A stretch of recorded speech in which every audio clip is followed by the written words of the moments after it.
গগৈ ডাঙৰীয়া হৈছে প্লিজ আপোনাৰ যেতিয়া কাৰ্ডবিলাক শেষ হৈ যায় তেতিয়া আপুনি নতুন কাৰ্ড এখন খেলে কিন্তু লগে লগে মোৰ মূৰত বুদ্ধি এটাও দি দিয়ে কাৰণ মই প্ৰতিপক্ষই কোৱা বস্তুবিলাকৰ পৰা মই আইডিয়াও লৈ লওঁ আজি আপুনি মোক এটা ভাল আইডিয়া দিলে যে অৰুণোদয়টো আৰু অলপ ভাল কৰি দিব লাগে হয়নে নহয় সকলোকে দিব আৰু 3000 কে দিব কিজানি বেছি হৈ যায় না 3000 কে দিয়ক সকলোকে আপোনাৰ এসুৰেন্স আছিলে 3000 কে দিম বুলি কিজানি 3100 হৈ যায় থাকক সেইকাৰণে সকলো মহিলাকে দিব প্লিজ অৰুণোদয় সকলোকে দি দিয়ক সকলোকে নিদিও এতিয়া 50% মানুহ হৈছে সকলোকে যোনে চলিব পাৰে তাক কিয় দিম মোৰ পৰিবাৰক কিয় দিম আপোনাৰ পৰিবাৰক কিয় দিম সকলোকে কিয় দিম সেইকাৰণে চাকৰি থকা মানুহক নালাগে বাকি সবকে মানে কংগ্ৰেছক হৰুৱাবৰ কাৰণে আপুনি যিমান পৰামৰ্শ দিব লাগে আমাক সেইখিনি ইনডাইৰেক্টলি হলেও দি দিয়ে য'ত অখিল গগৈ থাকে তাত আৰু শত্ৰু নালাগে বন্ধু নালাগে ইমান দিন এইটো মোৰ মূৰত সোমোৱা নাছিলে যে কিবা এটা আৰু অৰুণোদয় কৰিব পাৰি ধন্যবাদ বুদ্ধিটো দি দিলে আপোনালোককো ধন্যবাদ আপোনালোকৰ হাৰা ৰাস্তাটো তেওঁ ক্লিয়াৰ কৰি দিলে আপুনি মানুহটো কাৰ আচলতে মনোৰঞ্জন তালুকদাৰ যে মোৰ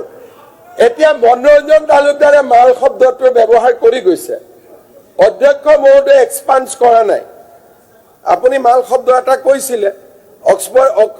অধ্যক্ষ মহোদয়ে এক্সপান্ড কৰা নাই না কৰা নাই মই কিবা এটা যেতিয়া মাল শব্দটো মনোৰঞ্জন তালুকদাৰ ডাঙৰীয়াই উল্লেখ কৰিলে অধ্যক্ষ মহোদয়ে এক্সপান্স কৰা নাই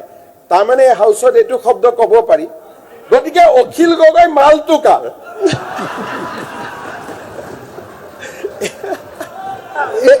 এইটো আপোনাৰ অলপ বিলো ষ্টেণ্ডাৰ্ড হৈ গ'ল মই সুধি লৈছো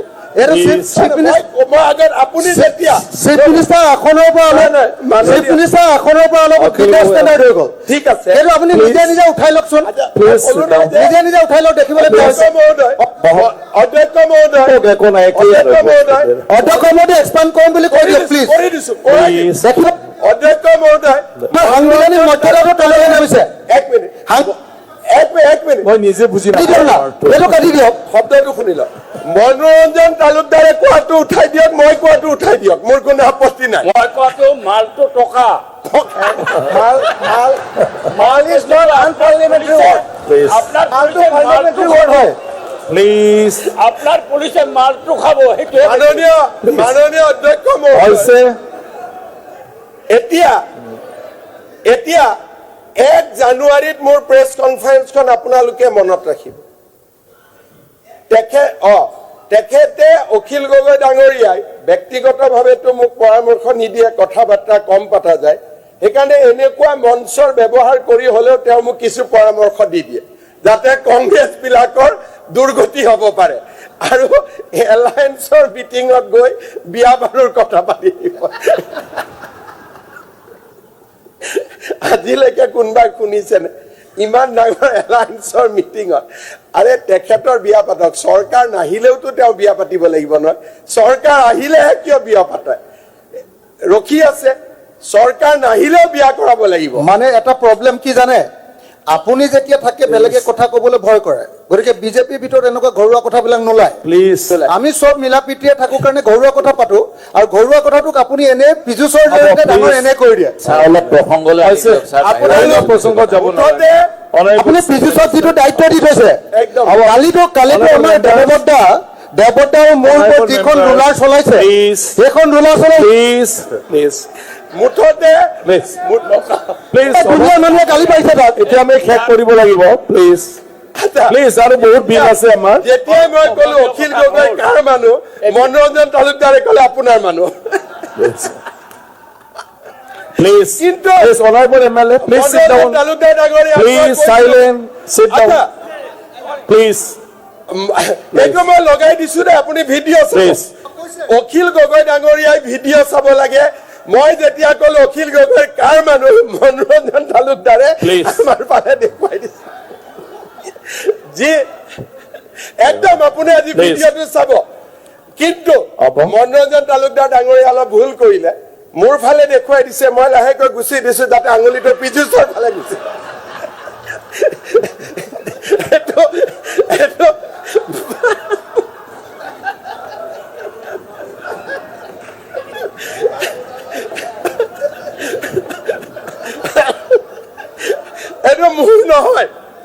এইটো মোৰ নহয় মনোৰঞ্জন তালুকদাৰ ডাঙৰীয়া। ছাৰ ঘটীয়া শব্দটো ইয়াত এক্সপাণ্ড কৰিব লাগে নেকি? নালাগে তাকো। নালাগে নহয়? অসমীয়া শব্দ দিয়ক। সেইটো ঘটীয়াটো মানে আমাৰ এজন মানুহ বেয়া শব্দবিলাক ব্যৱহাৰ নকৰিবা। বিৰাট খাটে ঘটীয়া শব্দটো। বেয়া এজন শব্দ মানুহ ব্যৱহাৰ নকৰিবা। বেলেগ ঘটীয়া Please. অধ্যক্ষ মহোদয়, ইলেকশ্যন হওক নহওক জিকক হাৰক, সেই নেতাজনৰ বিয়া কিন্তু আমি চবে খাব লাগিব, সেইটোৰ লগত হাৰা জিকাৰ কোনো কথা নাই। আপুনি মই ইমান ভয় খাই গলো, বিজেপিত বিয়া বাৰু কথা পাতিলে আমি কণ্ডিশ্যনেল নাপাতো, তোৰ বয়স হৈছে বিয়া কৰ, ঘৰত দেউতা মা ৰখি আছে, মাক বোৱাৰী এগৰাকী লাগে, বিয়া পাত। আপুনি কণ্ডিশ্যন দিছে ইলেকশ্যন জিকিলেহে বিয়া কৰাবি, হাৰি গলে কি হব? তাৰমানে গোটেই জীৱনটো বিয়া নাপাতিব নেকি? সেইকাৰণে মই কৈছো যে অখিল গগৈৰ দৰে বন্ধু থাকিলে আৰু বেলেগ নালাগে আৰু চলি যাব। মাননীয় অধ্যক্ষ মহোদয়, যি নহওক পবিত্ৰ সদনক মই ধন্যবাদ জনাইছো।